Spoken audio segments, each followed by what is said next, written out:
Seguimos aquí en su espacio Voz para el Cambio, una ventana de compromiso con la patria, de compromiso con el ideal de Juan Pablo Duarte, el dominicano de gloria más pura. Y nuestro compromiso es hacer un aporte en el área de la educación, de la orientación, sobre todo en valores.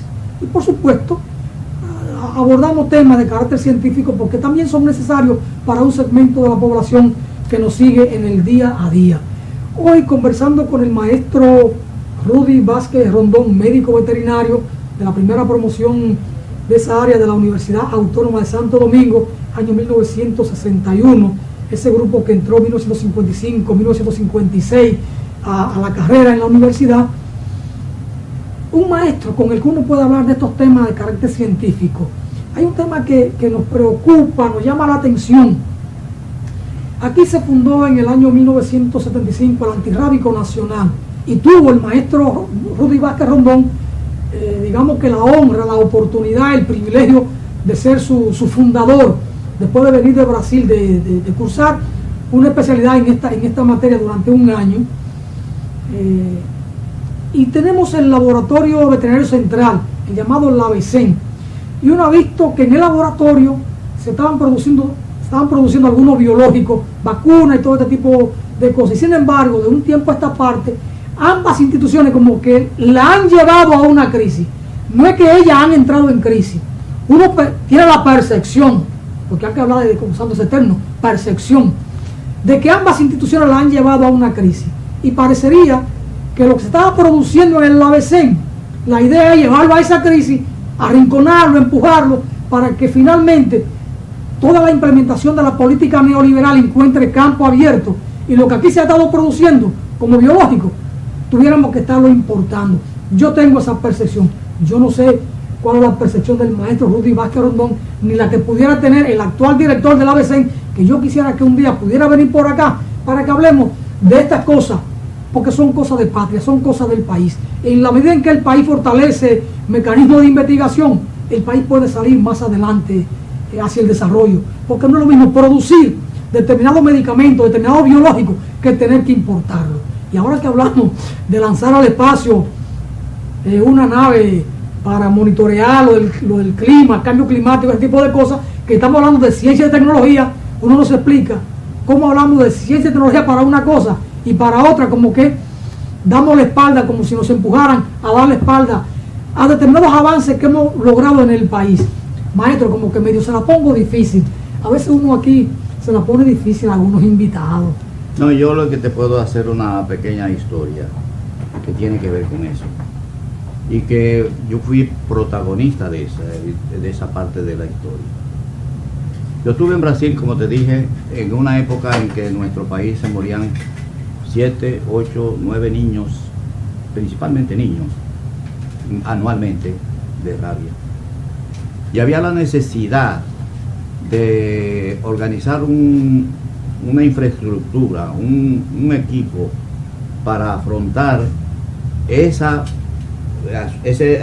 mortalidad de niños y de personas anualmente en el país que estaban siendo afectados por una enfermedad que es prevenible, como es la rabia. Que resulta que de esa experiencia, cuando yo regreso, hago el proyecto del centro antirrábico basado en 2 criterios. Uno, la parte de atención al paciente mordido, al paciente que haya sido expuesto a una infección de la rabia por alguna materia, de alguna forma. Y otro, en la producción de biológicos, porque los biológicos se supone que eran la base fundamental de nosotros poder controlar la enfermedad. Entonces en San Cristóbal existía un gran laboratorio, desde hace muchos años existió para la fabricación de biológicos para uso en animales, en aves, en cerdos. Allí se fabricaban todos esos tipos de biológicos. Y previendo que nosotros teníamos esa facilidad, pudimos conseguir que la OPS nos ayudara para que un técnico dominicano como el doctor Carlos Pérez Suazo fuera a capacitarse en la producción de biológicos en el país. Aquí se trajeron 2 o 3 técnicos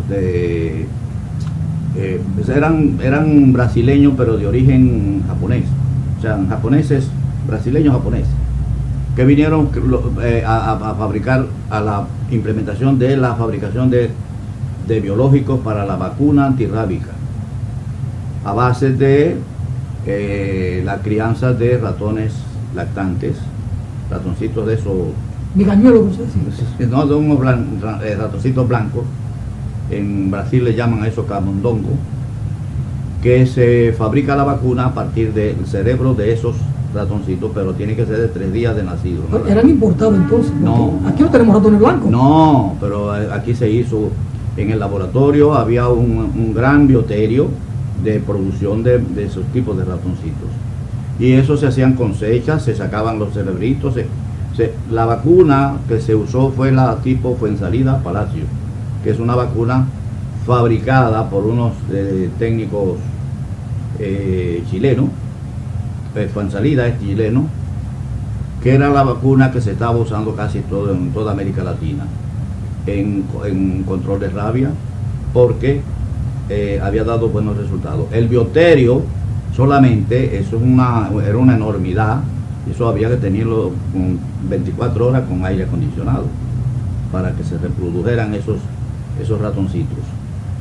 Eso, de ahí se mudó el laboratorio de San Cristóbal para la avenida del cementerio. El Cristo Redentor. El Cristo Redentor. Ese enorme laboratorio de Abacén, se llama. La Becén. La Becén, que está en Laboratorio Veterinario Central. Sí, ahí en esa avenida. Pero en San Cristóbal era en el CEDA que se producían estos. Primero empezó ¿En el CEDA? no, eso estaba en la Hacienda Fundación por ahí, en San Cristóbal. Era único para eso. No, era para biológicos. Nosotros lo que hicimos fue que si se estaban produciendo biológicos para animales, entonces trajimos la vacuna Fuensalida para los humanos. Y esa producíamos la vacuna para humanos y para animales también. Los dos tipos de vacunas. Y por muchísimos años nosotros logramos controlar la rabia usando ese tipo de vacuna. De producción local. De producción local. Y también, por ejemplo, la vacuna del cólera, de los cerdos y todo ese tipo de vacunas que se fabricaban en el laboratorio, empezaron a hacerse originalmente en San Cristóbal.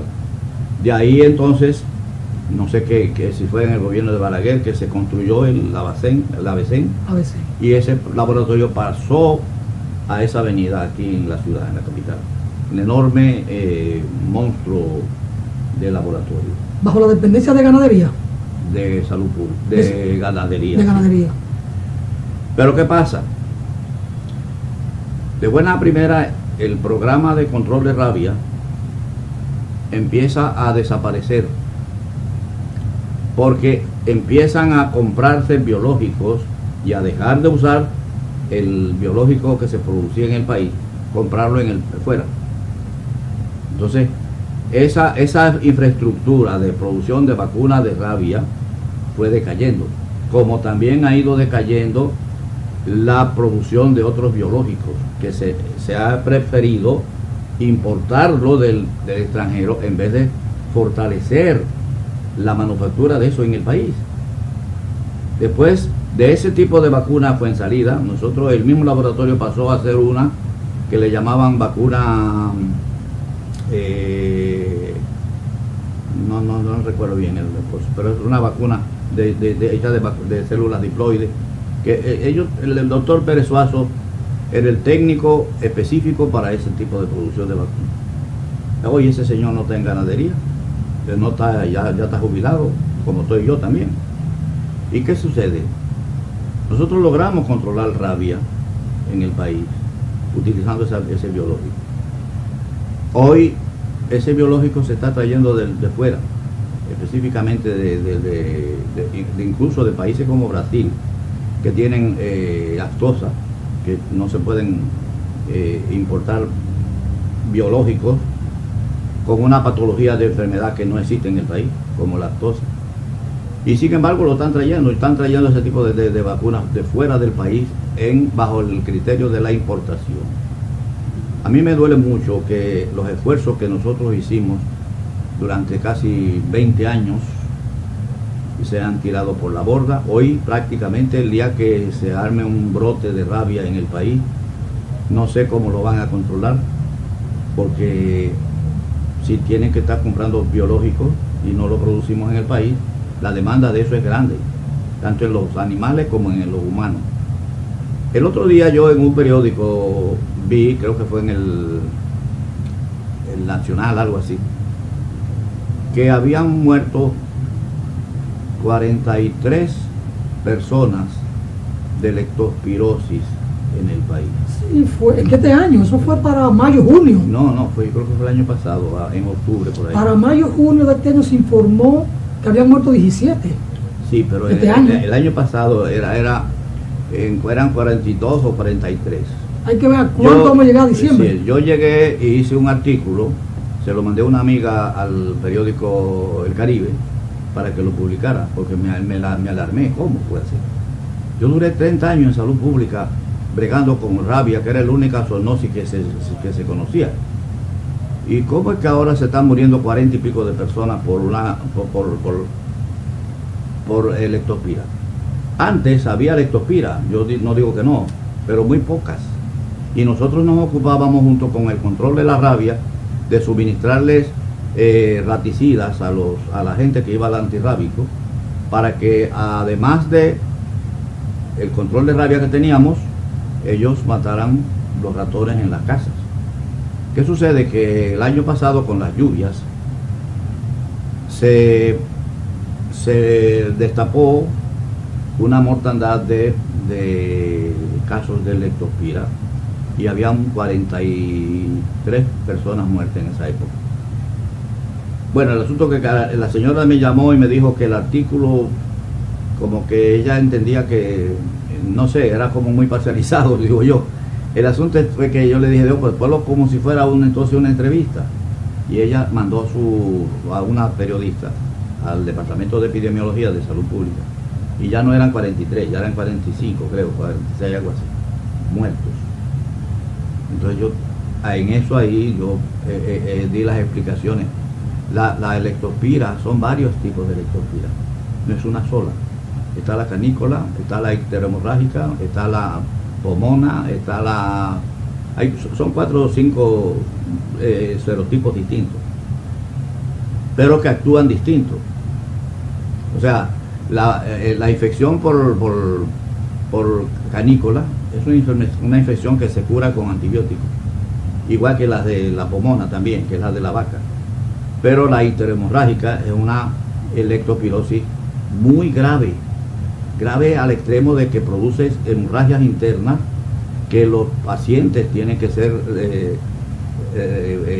refundidos, ponerle plaquetas o ponerle sangre.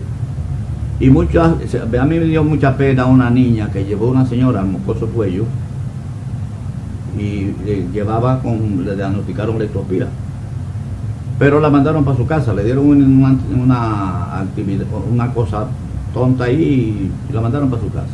Al día siguiente la señora vuelve con la niña, porque entonces la niña estaba ya sangrando por sus partes. Era una leptospira icteromorrágica. Esa niña debió habérsele puesto inmediatamente un tratamiento urgente. La leptospira icteromorrágica es producida por la orina de la rata. Ese es el peligro de ella. Y es la rata la que produce, la que multiplica esa patología. ¿Y qué pasa? Que cuando vienen las riadas, ellas hacen sus madrigueras a la orilla de los ríos.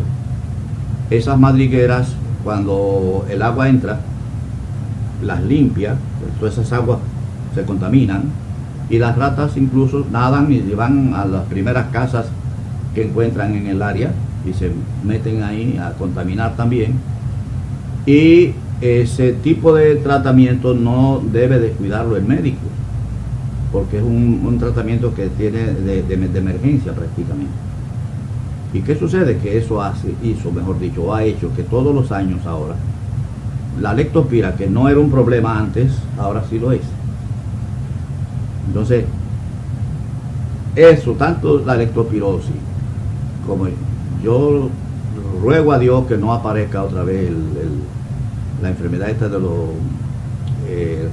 ¿cómo se llama? El polio, porque se están metiendo patologías que nosotros teníamos prácticamente controladas. Sí, sí. Y entonces se están trayendo biológicos fuera del país. En vez de desarrollarlos en nuestro propio país, porque aquí existen los técnicos para eso. Hay cosas que uno no entiende, maestro. Yo no entiendo esa porque situación. ¿dónde está el progreso, el desarrollo técnico-científico, los avances de gente nuestra que va a especializarse a Europa, Estados Unidos, y viene con un PhD en investigación, con talento, Exacto. Y está la Universidad Autónoma, y de repente damos marcha atrás? Exacto, esa es la situación. Cuando tenemos que importar un biológico o un tipo de vacuna, hay un momento en que hacemos crisis. Claro. Porque no aparece el dinero para importarlo. Pero eso es lo que tiene el dólar al 52, porque cuando tú importas, tú tienes que pagar en dólar, no puedes pagar en pesos. Y con la cultura política en el país, de que los dineros lo pueden coger fácilmente para Claro. el quehacer propio de la política. Claro, esa es la situación. Yo en realidad pienso que Que a nosotros nos cuida Dios, maestro. Porque con la gente que vive aquí a orilla de los ríos, Ay, gente sí. con dificultades económicas, a nosotros nos cuida Dios. Pero fíjate cómo yo te digo que nosotros hicimos un esfuerzo para que 8 o 9 niños no se murieran de rabia anualmente y eso se erradicó prácticamente. ¿Cómo otra patología se deja llegar a esos niveles? De que 40, 50 personas, 60 personas se mueren de eso, que se puede prevenir. Eso es inconcebible. Bueno, eso tiene En Cuba, y tú conoces de eso, porque yo creo que tú has ido a Cuba y eso, yo no. He estado 100 veces en Cuba. No soy, yo sí recibí varios técnicos de Cuba en el antirrábico, pero allá existe un centro de medicina tropical, que es un gran centro, que se ocupa de todas aquellas patologías de tipo de tropical, producción de biológicos, vacunaciones, todas las cosas que se producen en el país. Nosotros actualmente somos un país tropical. Y lo vamos a hacer toda la vida. Y lo vamos a hacer toda la vida. Entonces, ¿por qué ponernos a importar cosas que las podemos fabricar en el país? Y las podemos producir en el país para nuestro consumo. Y eso es la salud pública. Y si vamos a la ganadería, a la agricultura, la ganadería, yo pienso, con perdón del que pueda molestarse, que nosotros hemos regresado a la ganadería dominicana. ¿Por qué? Nada más tiene que verse. Yo veo gente que aquí importa leche en polvo, que nunca ha visto una vaca. Y viven y se vende la leche en polvo. Desde el 2008 está el grito al cielo de la leche en polvo a granel en un colmado En un donde colmado. pueden andar las ratas y los ratones ahí, y la gente pobre va y compra eso. Yo le digo a usted que a nosotros nos cuida Dios. ¿Cómo es que se habla del progreso? Y ahora nombramos una viceministra de energía nuclear. Ahora vamos a despachar para el espacio un satélite desde Intel y unos inversionistas extranjeros, ese tipo de cosas. Maestro, vamos a una brevísima pausa con la audiencia suya y retornamos porque hay mucho más. Vamos arriba, señor director.